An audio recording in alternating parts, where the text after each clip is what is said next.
This week, Siskel and Ebert review Tommy Lee Jones as the volatile baseball legend named Cobb.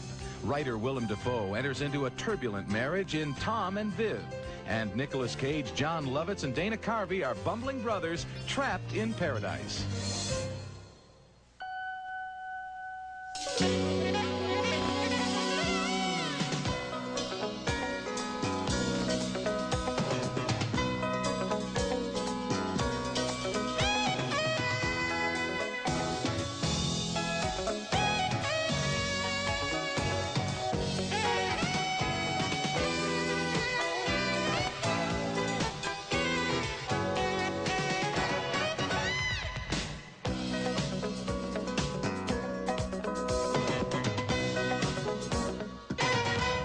After lie has been told about me. My entire life, I've been misunderstood. You are the very fortunate young sports writer who has been chosen to tell the true story. Tommy Lee Jones plays Ty Cobb, the toughest baseball player of all time, and many say the greatest. In Cobb, a very different kind of film biography, and one of 5 new movies we'll be reviewing this week on Siskel and Ebert, along with a comedy in which Nicolas Cage has to take care of 2 dim-witted brothers, Saturday Night Live's Dana Carvey and John Lovitz, and also the story of Nostradamus, who foresaw events hundreds of years in the future. Was he a fake? I'm Gene Siskel of the Chicago Tribune. And I'm Roger Ebert of the Chicago Sun-Times. Yes, he was a fake. Our first movie is Cobb, which deals with the last months on Earth of a man who was the greatest baseball player of all time and also one of the greatest SOBs. A vicious, mean-spirited, drunken, violent, racist, and rapist psychopath who was so hated in the world of baseball that even at the Cooperstown Hall of Fame, the other members locked him out of the parties they were holding in their hotel rooms. As the movie opens, Cobb has hired a sports writer named Al Stump to write his life story, which he envisions as a heroic tale with all the unpleasant parts left out. You can't call yourself a prince and a great man. That's for the world. What the hell kind of damn writer you call yourself all tied up in rules and regulations? What's the point of being a writer? You can't say what you want to say. You're not treating me like a writer. You're treating me like a stenographer. That's Tommy Lee Jones in one of his best performances as Ty Cobb and Robert Wool as the would-be autobiographer. They go on the road together, Cobb dictating his story while the writer becomes increasingly disillusioned by the reality that's sitting right next to him. I didn't care that they loved and cheered and adored Babe Ruth. I did care that they respected his ball playing. They built Yankee Stadium for him with a 297-foot right field line. My sister Florence could hit the ball 297 feet. Oh, come on, Ty. Aren't you going to give Ruth credit for anything? He ran okay for a fat man. During a stopover in Reno, Cobb knocks Stump unconscious, grabs his girl, yanks her into his room, and prepares to rape her. What's that? It's my hair. Put it back on.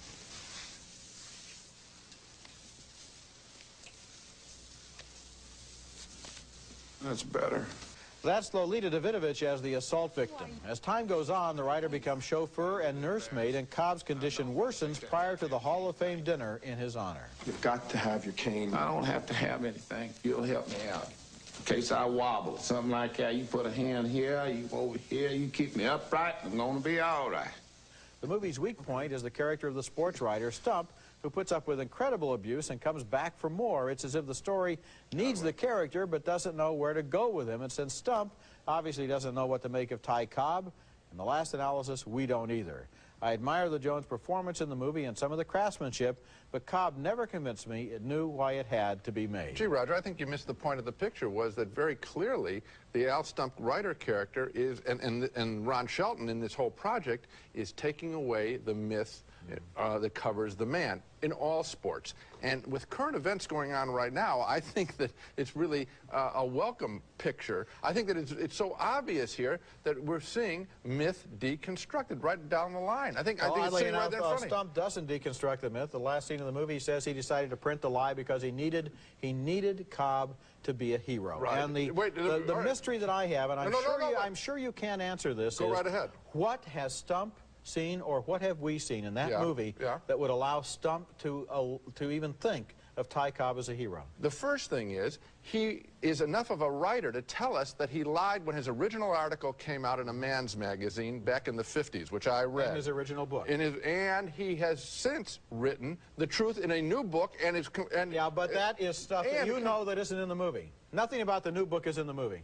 But I mean, I just know that. I know that the movie is over in 1961. The fact that you know it means nothing. No, I'm reviewing the movie. I'm not reviewing the real Al Stump.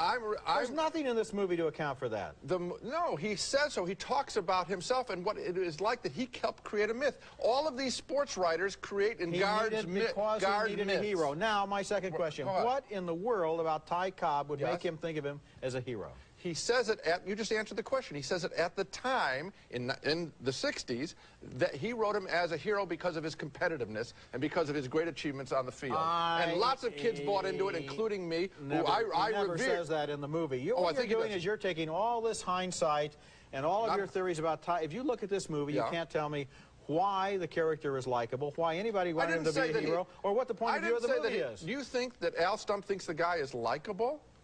He thinks he's charismatic in some wild way. He never says that he's likable. Well, I think that one of us missed the point of the movie. Anyway. I think that's real clear. Okay, next film, and it's Tom and Viv, a brilliant drama about the private married life of the great man of letters, Nobel Prize-winning poet T.S. Eliot. Based on a celebrated play by Michael Hastings, this is the story of both Tom, the American, Eliot, and his first wife, Viv, the daughter of British gentry. Eliot, the play argues, wanted to be as British as he could be, and that inspired his choice of a wife. Willem Dafoe is Tom, Miranda Richardson is Viv. I want to live in Europe and write poetry. I love you. I love you more than life itself. But Viv has a medical problem that causes wild emotional swings. She can get very violent, but her parents and Tom cover it up as best they can. Rosemary Harris plays her mother. Before Vivian rushed you headlong into this, did she tell you anything? Nothing? Nothing at all? As Tom's fame increases, Viv's condition threatens to become a scandal, and the local bishop attempts to intervene. Oh, I see. You up there, then. Well, if you like, I could go up to the roof and see how long I could dangle in here. If I'm intruding in any Not way. at all. I believe the sale is still on at Selfridges. I thought we were working on your poems today, Tom.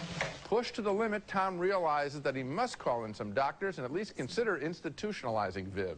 They need to come in and ask you a few questions.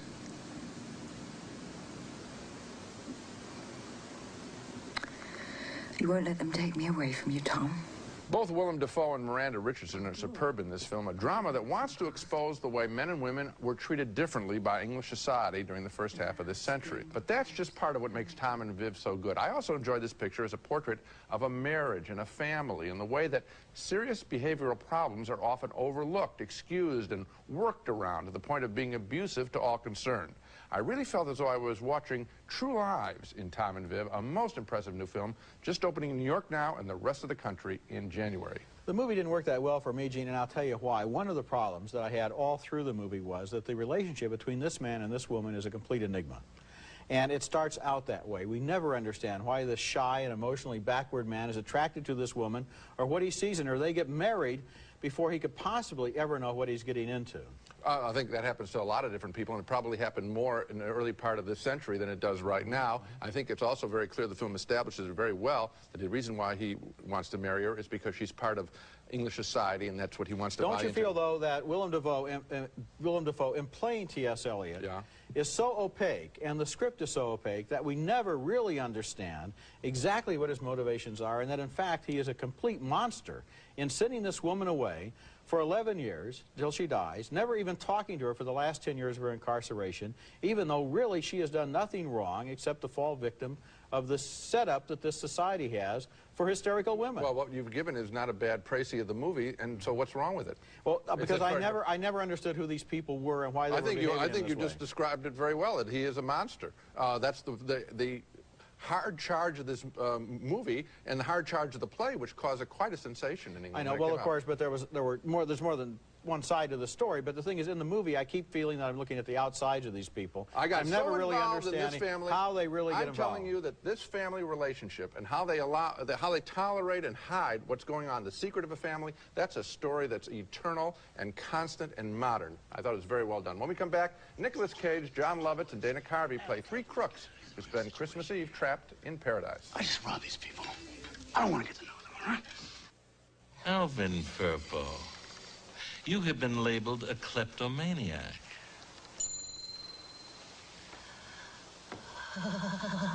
Alvin. That's John Lovitz and Dana Carvey as two brothers appearing before their parole board in Trapped in Paradise. And boy, am I glad I didn't finish my list of the year's worst films before I saw this one. It's so bad, it approaches a state of total inertia. The movie occasionally seems to shake itself awake and try again, but it's about nothing, and it's about nobody, and it's a comedy only in the wildest dreams of the people connected with it. When the convicts get out of prison, they're met by a third brother, played by Nicolas Cage. He has managed to go straight so far in life. Whatever it is that you want me to do, the answer's no. Does that apply to me too, Bill? No, I got no beef with you. You sure? Yes. Because I wouldn't want you to be pissed at me. No, you're fine. Really, there's no problem between us? There's starting to be. Through plot twists too boring to explain, they end up in Pennsylvania casing a potential bank for robbery. The Carvey character is a kleptomaniac who can't keep his hands off the free pens. Excuse me. Those are for the children. And you know, the sign says take a pen, not take all the pens. And that's Mädchen Amick as the watchful bank employee. Through still more coincidences, after they rob the bank, the brothers end up as guests in the house of the kindly bank president who shames them with his family's generosity. We can't do this. These are from your wife, obviously. That's right. Yes, that's right. Now I'm giving them to you. Merry Christmas, boys. Trapped in Paradise is dead in the water right from its first scenes, with Carvey producing an obnoxious twerp accent and Lovitz able to be obnoxious even without the accent. The plot is absurd, but even worse, it's exhausted. There are times when everyone in this movie seems to want to curl up and die or go out for a sandwich, and only sheer professionalism or a paycheck keeps them plugging away at a screenplay as contrived as it is stupid. You want to see a movie about crooks in a small town who stumble into the Christmas spirit? Rent a picture from earlier this year called The Ref. It's a lot better than this one. Well, it is. A lot better. So is any picture. This is a pretty bad film. And I think what's really annoying is Dana Carvey and John Lovitz. These are guys from sitcom TV or from sketch TV, Saturday Night Live, and they're playing in a whole other movie, in a whole other style than Nicolas Cage, one of our very finest actors. In fact, the relationship that's hinted at in this film between Nicolas Cage and Mädchen Amick could be as appealing as it could happen to you with Bridget Fonda. Sure. These are two wonderful movie actors, and you've got these two TV performers who are winking and blinking at the screen, not realizing that their acting style is totally inappropriate for feature films. They don't understand the long run. They don't understand the arc of a movie.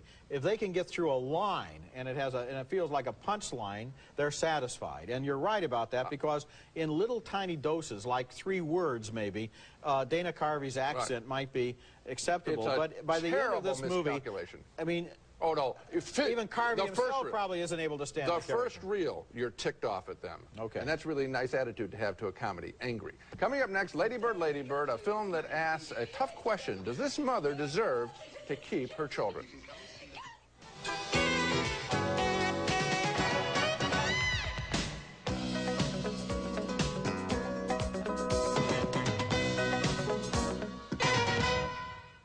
You left the children alone in the room. I know I shouldn't have left the kids alone. Now, if you don't cooperate, then we will have to take all your children into care. A woman who was abused as a child finds herself trapped in an abusive relationship that leads to a tragic life for herself and her children in Ladybird, Ladybird, the new film from Ken Loach. And what a powerful drama this is. One of the year's best, I think, based on a true story of a woman who wanted to have a family more than anything, even though the state had declared her an unfit mother after she left her kids to go to a bar and a disastrous fire broke out in their home. That leads to scenes like this, where social workers and police take away a baby she's had with a new boyfriend. Chrissy Rock plays the mother in an unforgettable performance. Oh, please, you can't do this. You can't do it. You'll be able to see it. No, It's only no, a you temporary can't order. You'll take be it able to because challenge it's it in all court, different. but It's I not the have same. to Take take your the baby things off. with me now. Take your things off. It's Maggie, your calm no, down, you've made a please. mistake. I have to Please, take the you've made a baby. mistake. Please, please don't Please, do Maggie, this. we'll have a Please. case conference. You'll No, be able to talk about it, but I have to... But she persists in having children, which angers her friend and makes us question who is at fault here, the state or this stubborn woman. And you know what were you thinking of? Going in for another one? Look, Marie, me and George are going to have a family. If it takes for the rest of our lives to try, we're going to have a family. You've got your 2 kids, we've got no one. So me and George are going to have ours, whether you like it or not. Give us me back, I'm going home. Ladybird has the feel and the look of a documentary, and Chrissy Rock's performance is uncannily realistic. What impressed me about this movie is just how easily it joined me in its debate. I found myself angry at her and at the system in this remarkably even-handed Ladybird, a terrific movie. You know, it is a fabulous film with a great performance. And, you know, recently people have been talking about possibilities for Academy Award nominations, and they say there's a shortage of great female performances this year. If they don't nominate Chrissy Rock, they're not looking for great female performances. No, we know they're not. It's an independent film. It's from Great England Britain and so forth. Yeah, I mean, yes, they don't, right. you know. Now, the amazing thing about her is she was a barmaid who had never acted before. Her friends entered her in a stand-up comedy contest. The director saw her on stage telling jokes and cast her in this movie, and there was probably not an actress in Hollywood who could come within 10 miles of this performance. She is so strong here as this tortured woman, and you're quite right. The movie shows, it's not slanted. It's not slanted in the sense that everybody is wrong. The social workers are way too zealous, at one point practically taking the child right out of her womb and taking it away from her, and yet she at the same time seems to be very irresponsible too. Absolutely. You know, in American movies, there's one group of people that is ignored constantly, the working class. We get very few films about the working class. Ken Loach in England, and England generally in its films, makes movies about the working class, and it's refreshing to see real people on the screen. When we come back, the story of Nostradamus, who could foresee the future, so he said. That's him! That's Nostradamus! Our next movie is named Nostradamus, and this is one of those movies so silly that with just a little more effort, it could have been made into a Monty Python sketch. It tells the story of the 16th century scientist and philosopher who also allegedly was able to foretell the future, and boy, does he ever in this movie, which comes complete with ominous prophecies of doom in the 20th century. They will come on ships, underwater, and with unbelievable speed through the air, with fire and gas and invisible vapors. They will destroy everything. It must be difficult to foretell the future. Consider this scene, for example, where Catherine de Medici is just asking for trouble. Each of your sons will be king of France, but you will outlive them all.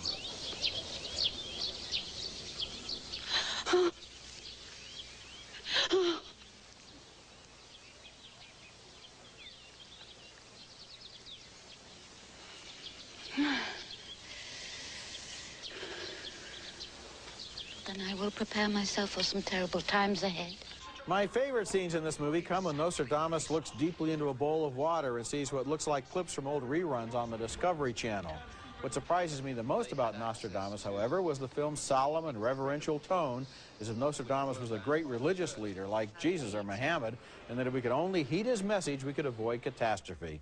Since almost everything he predicts in this movie has already happened, of course, it might be a little late for that. Yeah, I think that maybe this project was doomed right from the get-go. I mean, if you're going to show these sequences, I mean, how else are you going to show them from the way that they did? But it generates laughter, frankly. And, you know, does this film contribute to any of our knowledge of that other period of time? Maybe in terms of censorship, maybe a little bit, but that's about 10 minutes out of the whole picture. It has a little information. It has some nice sets, some nice costumes, and a little information about the role of women, however, which seems suspiciously anachronistic in that the woman in the movie is liberated. Yeah, it's an inconsequential picture. Coming up next, our video pick of the week, a fine little scene performance by an actress who appeared in one of this week's movies.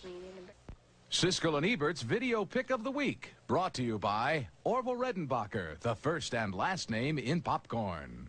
Now it's time for our video pick of the week, and I'm going to go out on a limb and predict a big career for a young actress reviewed earlier on the show. She's Machen Amick, the sweet bank teller in Trapped in Paradise. I wondered who she was while I was watching the movie. She was so fetching. And then When I saw her name in the credits, I remembered who she was and how enthusiastically both Roger and I greeted her first major performance in Dream Lover, my video pick of the week, a sleeping with the enemy type thriller in which Amick plays a woman who is not all she claims to be after marrying a young architect played by James Spader. It's over. Over is just beginning. You're not kidding. Rather quickly, Spader begins questioning Amick about her true identity.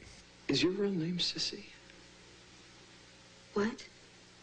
Actors either have it or they don't in close-ups, and she's got it. You feel her emotional intensity, whether her character is good in Trapped in Paradise or bad in Dream Lover, and Dream Lover is my video pick of the week. Check it out on home video. Now let's recap the movies we reviewed on this show.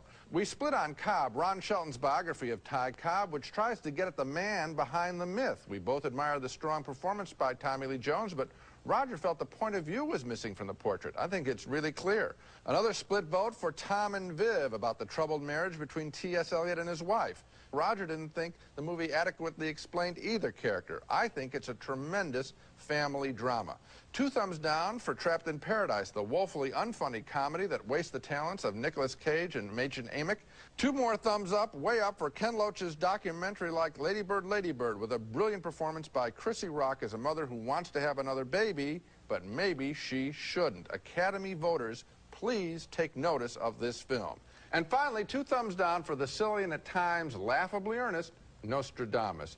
And 1 point again about Ladybird, Ladybird. It opens next week in New York and then in January around the rest of the country. Okay, that's it for this week. Next week we'll be back with reviews of more new movies, including Disclosure, starring Michael Douglas and Demi Moore, in the story of a female boss who sexually harasses her subordinate, and Drop Zone, starring Wesley Snipes as a skydiving U.S. Marshal up against computer hacker Gary Busey.